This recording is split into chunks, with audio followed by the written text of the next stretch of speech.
जब वो पहले ही स्पष्ट कर चुके हैं कि भाई रोज़गार देना जो सरकार की नीति नहीं है, सरकार के बस काम ही नहीं है। सर, आप इससे अनुमान लगा सकते हैं कि वर्तमान सरकार रोजगार के मसले पर कितनी अगंभीर है। यानी एक तरफ आप तमाम तरह के विकास के दावे करते हैं, आप नई शिक्षा नीति में युवाओं को शिक्षित होने की बात करते हैं, लेकिन वही युवा जब पढ़कर बाहर निकलेंगे तो उनके लिए रोजगार की आपकी कोई मुकम्मल व्यवस्था नहीं है।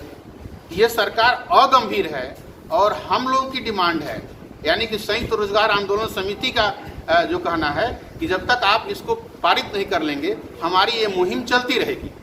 आखिर सरकार अगर गंभीर होती तो हमें आंदोलन करने की जरूरत क्यों पड़ती?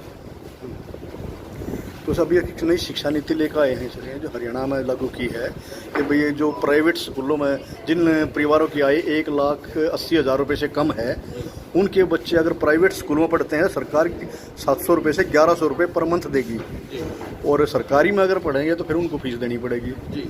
तो इसको आप कैसे देखते हैं शिक्षा नीति को?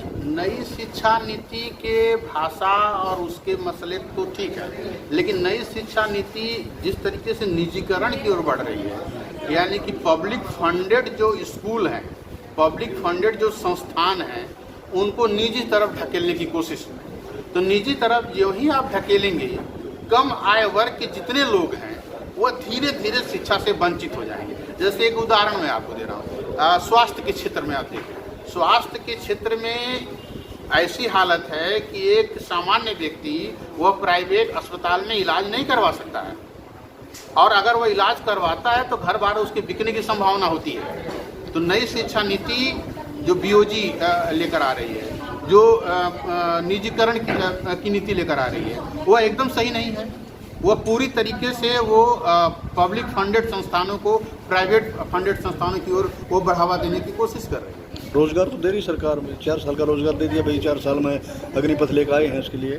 देखिए, उसके लिए वो तर्क यह देते हैं कि देश के तमाम विश्व के तमाम देशों में हम एक स्कीमें चल रही है।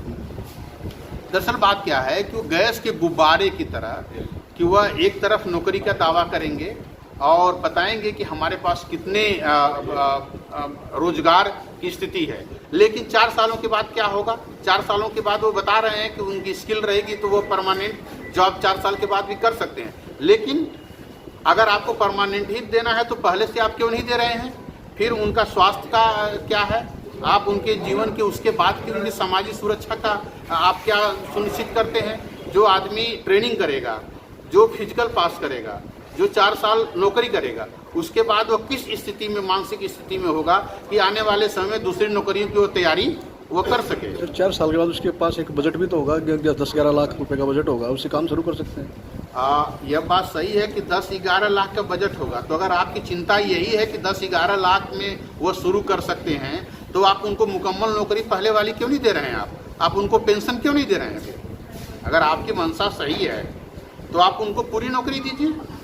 5 साल में एक सांसद को, विधायक को, उनको पेंशन होती है, इनको पेंशन नहीं है। सर, ये इतना बड़ा ये पूरे देश की जनता इसके बारे में जागरूक है कि माननीय विधायक, माननीय सांसद को 5 साल रहने के बाद पेंशन है, लेकिन आप देखिए कि पिछली गवर्नमेंट जो अटल बिहारी वाजपेयी की थी, आज आप 35 साल नौकरी करने के बाद आपको पेंशन नहीं, तो 4 साल वाले के पास तो नहीं ही है, तो आप सामाजिक सुरक्षा, सोशल सिक्योरिटी, जब जीवन के एक अलग मुकाम में जाएगा तो उसको सोशल सिक्योरिटी क्या है? सोशल सिक्योरिटी सरकार तो दे नहीं रही है।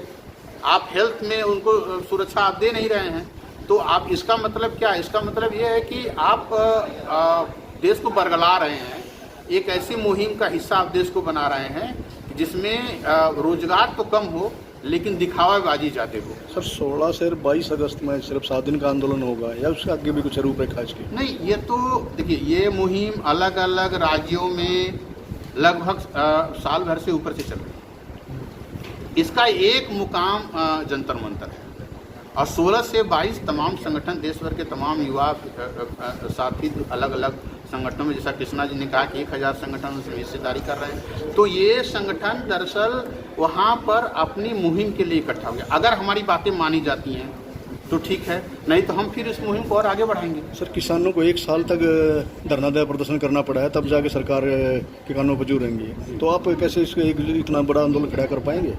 देखिए आज के समय में जब हम लोग बीच के दिनों में मान चुके थे कि आंदोलन से सफलता मतलब उस तरीके से सरकार नहीं मान रही है। किसान साथी तो हमारे बहुत बड़े उदाहरण हैं कि उन्होंने अपनी बातें मंगवा ली, तो जब वह सफल हो सकते हैं तो हम लोग गांधी जी के दिखाए रास्ते पर सत्याग्रह क्यों नहीं कर सकते? हम भी, वो हमारे सामने अभी के नज़ीर हैं, एक बड़े नज़ीर हैं, तो हम उनके दिखाए रास्ते पर आगे बढ़ेंगे और एक मुकम्मल नीति की ओर कोशिश करेंगे।